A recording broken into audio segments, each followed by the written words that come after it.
డోన్లో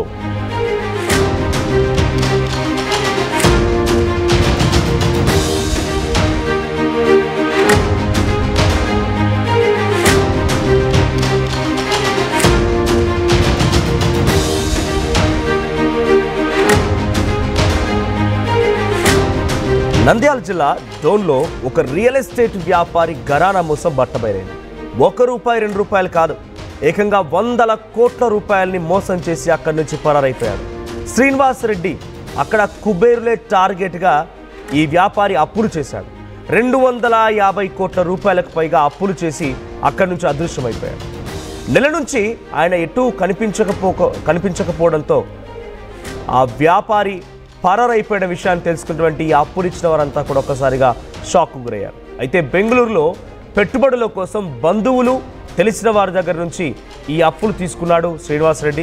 అయితే డోన్ విజయ థియేటర్ సమీపంలోని ఇంటికి తాళం వేసి అక్కడి నుంచి పరారైపోయాడు. కోట్లలో మోసపోవడంతో ఇప్పుడు బాధితులంతా లబోదిబోమంటున్నారు. బాధితులంతా పొలిటికల్, రెవెన్యూ, ఉన్నత స్థాయి ఉద్యోగాల్లో పనిచేస్తున్న వారే. శ్రీనివాస్ రెడ్డి ఇక్కడ ఫోటోలో కనిపిస్తున్న వ్యక్తి హౌసో ద స్మైల్, ఇదే ఆయన చెప్పినటువంటి ఆ సంస్థ, రియల్ ఎస్టేట్ సంస్థ.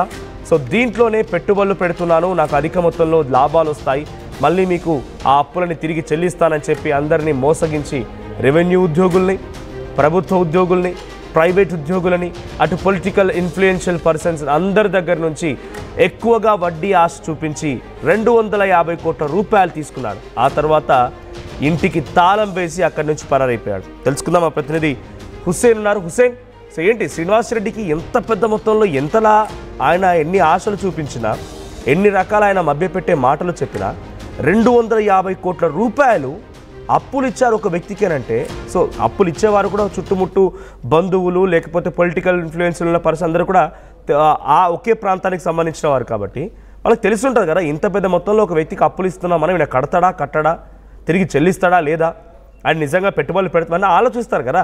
సో ఇంత పెద్ద మొత్తంలో ఒక వ్యక్తికి మోసపోయారంటే ఆయన ఎంత ఎక్స్పర్ట్ అర్థమవుతోంది, మోసపోయిన వారు ఎంత ఆశపడ్డారో కూడా అర్థమవుతోంది. ఇంతకీ బాధితులు ఎవరు, వారు ఏం చెప్తున్నారు ఇప్పుడు?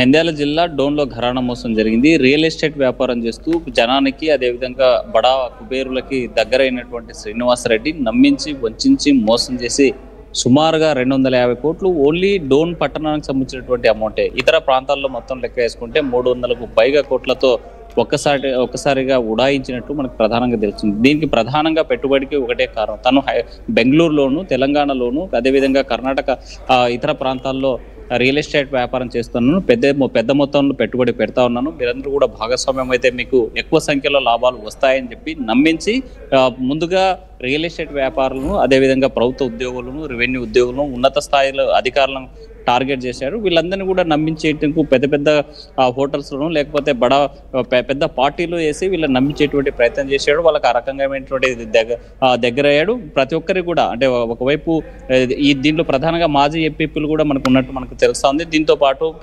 అడ్వకేట్లు, స్థానికంగా డోన్లో ఉన్నటువంటి పేరు మోసినటువంటి బడా అడ్వకేట్స్ కూడా ఇందులో మోసపోయినట్టు మనకు ప్రధానంగా తెలుస్తుంది. గత నెల రోజుల నుంచి తను శ్రీనివాస్ రెడ్డికి సంబంధించినటువంటి ఇంటి దగ్గర ఎలాంటి కదలికలు లేకపోవడం, ఇంటికి రాకపోవడం, ఇలా తాళం వేసి వెళ్ళిపోవడంతో అప్పు ఇచ్చినటువంటి వారందరినీ కూడా వాళ్ళందరికీ అనుమానం వచ్చింది. అనుమానం వచ్చి ఆరా తీస్తే తను అప్పటికే చేయాల్సినటువంటి నష్టం చేసి మరి విదేశాలకు, అమెరికాకు పారిపోయినట్లు ప్రధానంగా తెలుస్తుంది. మనకు తను 13 వీసాలకు సంబంధించి సంపాదించాడు, 13 వీసాలు తనతో ఉన్నాయని చెప్పి బాధితులు ఒకరు చెప్పుకున్నటువంటి పరిస్థితి అయితే మనకు ప్రధానంగా కలుస్తుంది. ఎంతమంది బాధితులున్నారు? ఈ 250 కోట్ల రూపాయలు ఎంతమంది దగ్గర నుంచి వసూలు చేయగలిగాడు ఆయన?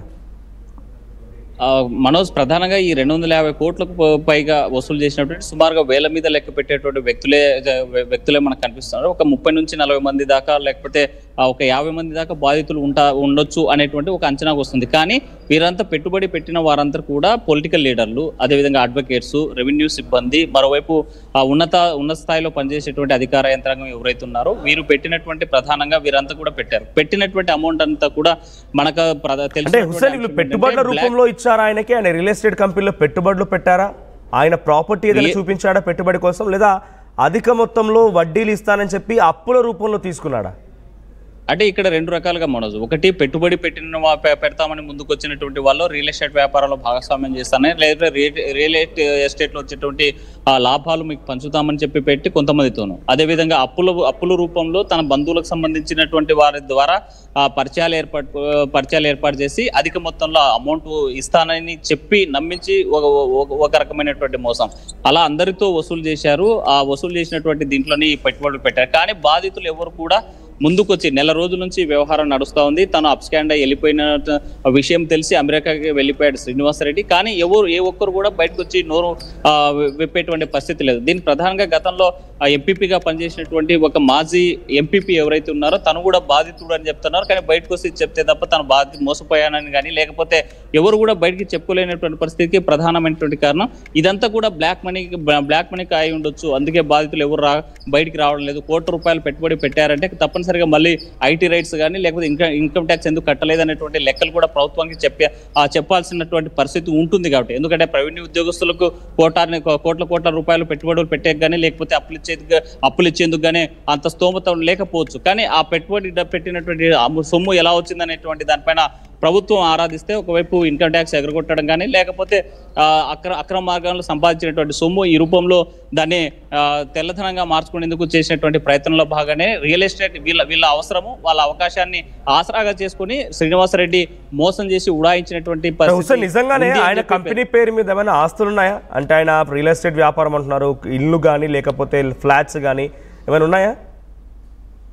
ఇతను చేస్తున్నటువంటి చిన్న వ్యాపారాలన్నీ చేస్తూ మొత్తం రియల్ ఎస్టేట్ వ్యాపారం చూపించాడు. స్థానికంగా ఉన్నటువంటి డోన్ లో కూడా కొన్ని వెంచర్లు వేయించినటువంటి పరిస్థితి ఉంది. మరోవైపు బెంగళూరు సంబంధించి తను ఒక కార్పొరేట్ ఆఫీస్ ఓపెన్ చేశాడని, ఆ కార్పొరేట్ ఆఫీస్ కూడా వేరే వారికి సంబంధించినటువంటి ఆఫీస్ గా భావించినటువంటి పరిస్థితి ఉంది. అయితే తను వచ్చి కూర్చొని వెళ్ళిపోయేవాడని చెప్పి కొంతమంది బాధితులు ఆవేదన వ్యక్తం చేస్తున్నటువంటి పరిస్థితి అయితే కనిపించింది. తనకి స్థిరాస్తులు ఉన్నాయా లేదనేది తెలియదు. ఇప్పుడు ఉన్నటువంటి ఇండ్లు కూడా ఏదైతే విజయ టాకీస్ సమీపంలో ఉన్నటువంటి ఇల్లు కూడా తను రెంట్కు తీసుకొని ఉన్నటువంటి పరిస్థితి ఉంది. ఇక్కడ మన ఆర్టీవీ ఎక్స్క్లూజివ్గా అక్కడికి వెళ్ళడం జరిగింది. అక్కడ వీడియోస్ తీయడానికి వెళ్ళి ఇది రెంట్కి ఇచ్చాం, మా ఇంట్లో ఎందుకు తీస్తారని దబాయించినటువంటి పరిస్థితి కూడా మనం అక్కడ ఉన్నటువంటి పరిస్థితి చూసాం. సో స్థానికంగా ఏమీ లేకపోయినా హైదరాబాద్లోనూ లేకపోతే బెంగళూరులో పెద్ద కంపెనీలు ఉన్నాయని చెప్పి రియల్ ఎస్టేట్ వ్యాపారం చేస్తున్నామని చెప్పి వెంచర్లు ఉన్నాయని చూపించి వాళ్ళని నమ్మించేటువంటి ప్రయత్నం చేసేందుకు పెద్ద పార్టీలు ఇచ్చాడు. అంటే మన 5 స్టార్ హోటల్లోనో లేకపోతే పెద్ద హోటల్స్ లో వాళ్ళని నమ్మించేటువంటి ప్రయత్నం చేసి అక్కడ రూమ్స్ తీయడం, వాళ్ళకి విందు ఏర్పాటు చేయడం, ఒక రియల్ ఎస్టేట్ అంటే చిన్న పార్టీలు నడిపించడం, ఇదంతా కూడా నమ్మి మోసపోయి పెట్టారనేటువంటిది మనకు ప్రధానంగా తెలుసున్నటువంటి అంశం.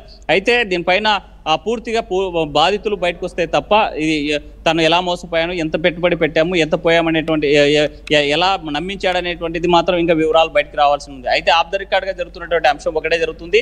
300 కోట్లకు పైగా, కేవలం 250 కోట్లు డోన్ నియోజకవర్గంలోనే డోన్లో ఉన్నటువంటి ప్రధానమైనటువంటి రాజకీయ నాయకులు, వైసీపీకి సంబంధించినటువంటి నాయకులు ఎక్కువగా మోసపోయారనేటువంటి ప్రధానంగా మనకు తెలుస్తున్నటువంటి అంశం. దీని మీద బాధితులు బయటికి రావడానికి సంకోచిస్తా ఉన్నారు. పెట్టుబడి మొత్తం నల్లధనమే అనేటువంటిది ఒక అనుమానం ఉన్నటువంటి నేపథ్యంలో ఒకవేళ నిజంగా ఎవరైనా ఒక చిన్న పిల్లవాడు ₹10 పోటుకున్నా, లేకపోతే మధ్యతరగతి వాళ్ళు అప్పులు ఇచ్చి ఏదైనా జరిగిందని కూడా నాకు మోసం జరిగింది, నేను మోసపోయాని చెప్పి పోలీసులకి కంప్లైంట్ చేస్తారు, విచారణ చేయడానికి అడుగుతారు. కానీ కోట్ల రూపాయలు మోసపోయినటువంటి వాళ్ళు, పెట్టుబడి పెట్టినటువంటి వాళ్ళు ఎందుకు ఫిర్యాదు చేయడానికి ఆలోచిస్తున్నారు, ఎందుకు ముందుకు పోవడం లేదు? దీన్ని ప్రధానంగా కొంతమంది అడ్వకేట్స్ కూడా ఉన్నటువంటి నేపథ్యంలో ఎందుకు ఫిర్యాదు చేయలేకపోతున్నారు అనేది మాత్రం క్వశ్చన్ మార్క్ గా ఉంది. అయితే దీని మీద దర్యాప్తు జరుగుతుంది. బాధితులు బయటకు వస్తే తప్ప ఈ స్కామ్ బయటికి రాదు. 13 వీసాలు పెట్టుకొని తిరుగుతున్నటువంటి ఈ శ్రీనివాసరెడ్డి ఏ దేశంలో ఉన్నాడనేది కూడా ఇప్పటికీ అంతు చిక్కని పరిస్థితి. ప్రాథమికంగా మాత్రం అమెరికాలో తలదాచుకున్నాడు అనేటువంటి సమాచారం అయితే అందుతుంది. Manoj. Right, thank you Hussain. మొత్తగా ఇక్కడ పెట్టుబడి పెట్టిన వాళ్ళు కూడా వాళ్ళ దగ్గర ఉన్నటువంటి నల్లధనాన్ని, అంటే ఎటువంటి ఆధారాలు పత్రాలు అయినటువంటి ఆ అమౌంట్నే రాజకీయ నాయకులు, ప్రభుత్వ ఉద్యోగస్తులు ఈయన దగ్గర పెట్టుబడి రూపంలో పెట్టారు. దాన్ని వైట్గా మార్చుకోవాలని ప్రయత్నం చేశారు. ఇక్కడ ఈ వ్యక్తి వాళ్ళ యొక్క ప్రయత్నాన్ని, లేకుంటే వాళ్ళకు ఉన్నటువంటి ఒక ఆశని, లక్ష్యాన్ని ఈ వ్యక్తి అణసుగా తీసుకొని వాళ్ళ దగ్గర నుంచి అధిక మొత్తంలో డబ్బులు తీసుకొని ₹250 కోట్ల పరారైపోయారు. అయితే ఇప్పటివరకు ఎక్కడ బయటకు వచ్చి బాధితులు మాట్లాడినట్టు కానీ, బాధితులు కంప్లైంట్ ఇచ్చినట్టు కానీ, బాధితులు ఎక్కడైనా వాళ్ళ యొక్క గోడు వెళ్ళబుచ్చుకున్నట్టుగా ఎటువంటి దాఖలాలు లేవు. కారణం వాళ్ళు పెట్టిందంతా నల్ల డబ్బే. రాజకీయ ప్రముఖులు ఉన్నారు, ప్రభుత్వ అధికారులు ఉన్నారు, వీరంతా కూడా నల్ల డబ్బుని, ఎటువంటి పత్రాలు లేనటువంటి డబ్బునే ఇచ్చారు. కాబట్టి కోట్ల రూపాయలు ఇప్పుడు మోసపోయినా కూడా బయటకు వచ్చి మాట్లాడితే ఏం జరుగుతుందోనని చెప్పి కొంత ఆవేదన వ్యక్తం చేస్తూ వారంతా కూడా సైలెంట్గా నోరు మూసుకొని పోయారు. ఆయన ఉంటున్న నివాసం నుంచి మొదలుకుంటే ప్రతీది కూడా అద్దె తీసుకుందే. కార్పొరేట్ ఆఫీస్ అని కూడా మనకు కనిపిస్తున్న విజువల్స్లో ఆ ఆఫీస్ కూడా వేరే ఒక ఆఫీస్లో ఆయన బ్రాండింగ్ కోసం ఒక బోర్డు ఏర్పాటు చేసుకున్నాడు, కానీ ఎటువంటి ఆఫీస్ కూడా లేదంట. ప్రస్తుతం అక్కడి నుంచి పరారైపోయాడు. మరి ఎక్కడికి వెళ్ళాడు ఏంటనే దాని విషయం పైన ఎవరైనా బయటికి వచ్చి మాట్లాడి ఫిర్యాదు చేస్తే కానీ పోలీసులు ఎంక్వైరీ చేసే అవకాశం లేదు. బట్ వాళ్ళు బాధితులు చెప్తున్న ప్రకారంగా ఆఫ్ ద రికార్డులో